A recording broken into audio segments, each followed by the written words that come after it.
প্রশাসনিক গাফিলতিতে বারবার সামনে এসেছে, আর এবার পুলিশ প্রশাসনের ভূমিকা নিয়ে প্রশ্ন উঠেছে। কেননা সপ্তম শ্রেণীর ছাত্রী খুনের পরেই ক্ষোভের আগুন আরো বাড়ছে। ক্ষোভের আগুনে রীতিমতো ফুঁসছে রামপুরহাট। 24 ঘন্টা পর অবরুদ্ধ রামপুরহাট দুমকা রোড। এখনো পর্যন্ত খুঁজে পাওয়া যায়নি নিহত পড়ুয়ার হাত পা। মৃত শিক্ষকের ভাঙা বাড়ি থেকে ছুরি, কাঁচি সহ বেশ কিছু সার্জিক্যাল জিনিসপত্র উদ্ধার করেছে পুলিশ। এখনো পর্যন্ত অবরুদ্ধ হয়েছে গোটা এলাকা। বারবার বারবার দৃষ্টান্তমূলক শাস্তির দাবিতে সরব হয়েছে স্থানীয়রা।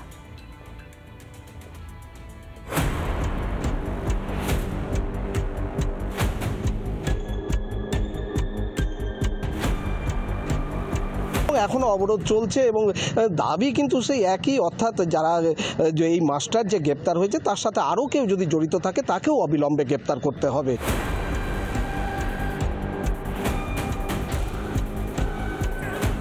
সপ্তম শ্রেণীর ছাত্রী খুনে 3 দিন ধরে ক্ষোভে ফুঁসছে রামপুরহাট। আজও অবরুদ্ধ রামপুরহাট দুমকা রাস্তা। ছাত্রীকে খুনের অভিযোগে অভিযুক্ত শিক্ষক মনোজ পালকে বুধবারই গ্রেফতার করেছে পুলিশ।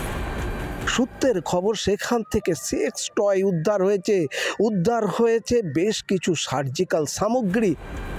তাহলে কি খুনে ব্যবহার করা হয়েছিল এই সার্জিক্যাল সামগ্রী?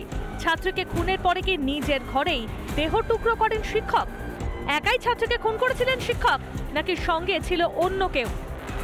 এদিন যৌথ সাংবাদিক বৈঠক করেন শিশু সুরক্ষা কমিশনের উপদেষ্টা অনন্যা চক্রবর্তী, রামপুরহাটের মহকুমা শাসক সৌরভ পান্ডে এবং অতিরিক্ত পুলিশ সুপার।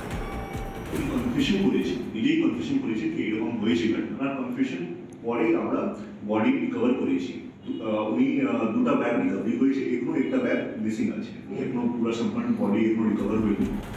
ছাত্রী খুনের তদন্তে যখন পুলিশে আস্থা রাখতে পারছে না পরিবার, তখন শিশু সুরক্ষা কমিশনের উপদেষ্টা অনন্যা চক্রবর্তীর গলায় অন্য সুর। না হাত নাই, পা নাই, কিছু নাই। আমরা এখন সিবিআই যাঁচ লোক, আমাদের সিবিআই যাঁচ চাই। ওর সাথে যতজন লোক আছে ওদেরকে খুঁজে বার করাবি। হাত পেলাম না, পা পেলাম না, কিছু পেলাম না। তোমার নাতনিকে কি ধর্ষণ করা হয়েছিল? হ্যাঁ, তার সাথে আরো লোক ছিল। শুনেছি যে ওনার বাবা মা সিবিআই তদন্ত চান না, উনি পুলিশে ভরসা রেখেছেন। পুলিশই বার করেছে বডিটা, মানে বডি পার্টসগুলো খুঁজে বার করেছে, পুলিশই অ্যাকিউজকে ধরেছে।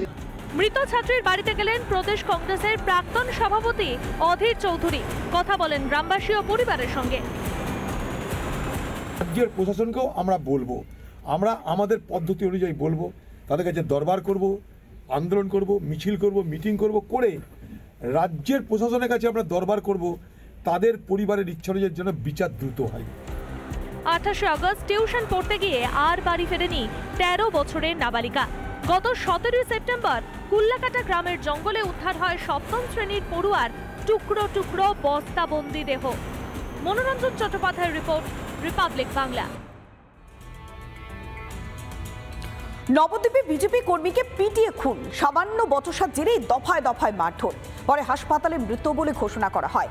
তৃণমূল আশ্রিত দুষ্কৃতীদের দিকে অভিযোগের আঙুল উঠে এসেছে। সিবিআই তদন্তের দাবি করছে পরিবারের সদস্যরা।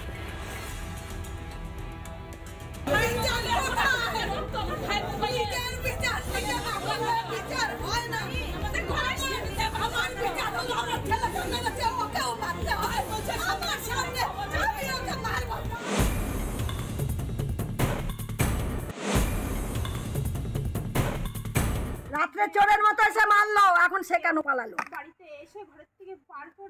এখন কেন পালালো? আমি তো যাচ্ছি, তাকে ডাকছি। লাথি বেধড়ক মার মেরেছিল 3 জন মিলে, আর বাইরেও 3-4টে ছেলে আমাদের গেটের কাছেও বসেছিল। আমরা চাইছি সিবিআই তদন্ত, আর চাইছি আমাদের যেমন কোল খালি হয়েছে ওদের জন্য কোল খালি হয়, ওদের যেন ফাঁসি হয়। রাজ্যে ফের এক বিজেপি কর্মী খুন। এবার ঘটনা নদিয়ার নবদ্বীপের। নিহতের নাম সঞ্জয় ভৌমিক। আমাদের আসলে একটা ঝামেলা হয়েছে শুনছি আমি, এখনো পর্যন্ত প্রাইমারি ইনভেস্টিগেশন যেটা আছে।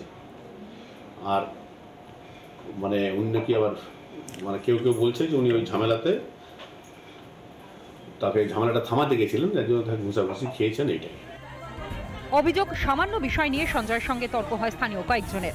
তারা প্রত্যেকেই তৃণমূল কর্মী বলে পরিচিত। অভিযোগ, বৃহস্পতিবার রাতে সঞ্জয়কে স্থানীয় ক্লাবে একা পেয়ে হামলা চালায় তৃণমূল আশ্রিত দুষ্কৃতীরা। বেধড়ক মারধর করে। আহত অবস্থায় সঞ্জয় বাড়িতে পালিয়ে আসেন। এরপর নাকি দুষ্কৃতীরা বাড়িতে ঢুকেও মারধর করে সঞ্জয়কে। পরবর্তীতে তাকে নবদ্বীপ স্টেট জেনারেল হাসপাতালে নিয়ে গেলে চিকিৎসকরা তাকে মৃত বলে ঘোষণা করে।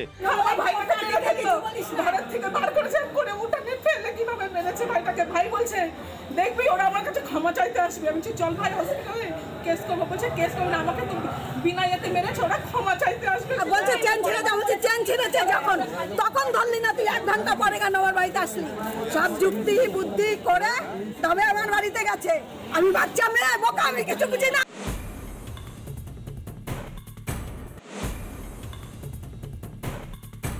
তৃণমূলের গুন্ডা বাহিনী কি কারণে করতে পারে? এরা উদ্দেশ্য যে বিজেপি করলে তাকে মারবো, মারধর করবো, এই উদ্দেশ্যতে। এখন আপনারা কি চাইছেন? এখন আমরা চাইছি আসামিদেরকে অবিলম্বে ধরতে হবে এবং তাদেরকে উপযুক্ত সাজা দিতে হবে। বিজেপি মানুষের কাছ থেকে হারিয়ে গেছে, এটাকে পুনরুদ্ধার করার জন্য শাসক দলের বিরুদ্ধে ওদের বক্তব্য। শাসক দলের কেউ এই ঘটনা জানে না, এই ঘটনা কিভাবে ঘটলো, কখন ঘটলো, কখন কি হলো কিছুই জানে না। 26 বিধানসভা ভোট হতে এখনো কিছুটা দেরি আছে। এখনই চলে গেল বিরোধী শিবিরের কর্মীর প্রাণ। ভোট এলে কি হবে তাহলে? রিপাবলিক বাংলা। নানা ধরনের কন্টেন্ট দেখার জন্য লাইক করুন, শেয়ার করুন আমাদের ফেসবুক পেজ, সাবস্ক্রাইব করুন আমাদের ইউটিউব চ্যানেল। পাশাপাশি অন্যান্য ব্রেকিং নিউজের জন্য অবশ্যই চোখ রাখুন রিপাবলিক বাংলায়।